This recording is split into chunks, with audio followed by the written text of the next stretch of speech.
Bonjour Jérôme, tu aurais la gentillesse de nous expliquer un petit peu les erreurs à éviter lors des fittings de club. Bonjour Jacques. En effet, les erreurs à ne pas commettre au niveau du fitting, c'est surtout de ne pas surjouer votre niveau de jeu. C'est-à-dire, si vous tapez plus fort que normalement sur le parcours, forcément, on va se tromper sur le choix du shaft. Également, beaucoup de débutants veulent faire un fitting. Le fitting, comme ça se dit, c'est une étude du swing de golf. Il faut pour cela que le joueur ait plus ou moins toujours le même swing, le même impact.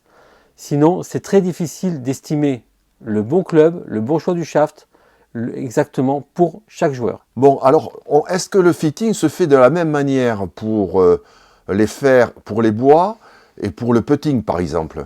Le fitting va se faire plus ou moins de la même manière, c'est-à-dire qu'on va d'abord étudier la tête de club en premier, on va étudier après le shaft correspondant et ensuite le grip. Donc de la même manière que ce soit un putter, un driver, un bois, un fer, on va toujours étudier de cette manière-là. En premier lieu la tête, le shaft, le grip. Bon, maintenant qu'on sait l'expression exacte de ce qu'est un fitting, est-ce que c'est exactement le même pour le débutant et celui qui gagne la Ryder Cup?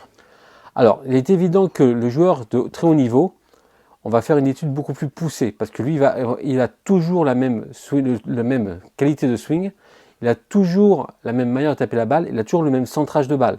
Donc, bien évidemment, ce joueur-là, on va pouvoir aller étudier au maximum ses capacités pour que son club soit exactement et parfaitement adapté à lui. Donc, pour les joueurs, on va dire débutants ou on va dire amateurs, le fitting est vraiment très important à partir du moment où le joueur a, on va dire déjà, un swing construit. À partir de son swing construit, on va adapter le club le plus à lui. C'est-à-dire au niveau de la tête de club, on va choisir la tête de club la plus adaptée par rapport à son centrage de balle. On va également choisir le bon shaft par rapport à sa vitesse de swing. Et on va étudier également le grip pour qu'il puisse être commode et qu'il ait le maximum de puissance et de contrôle.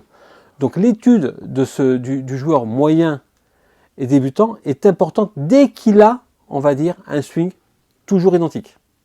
Super, je crois que c'est très complet. Merci Jérôme, du Golf Center. Merci, à bientôt.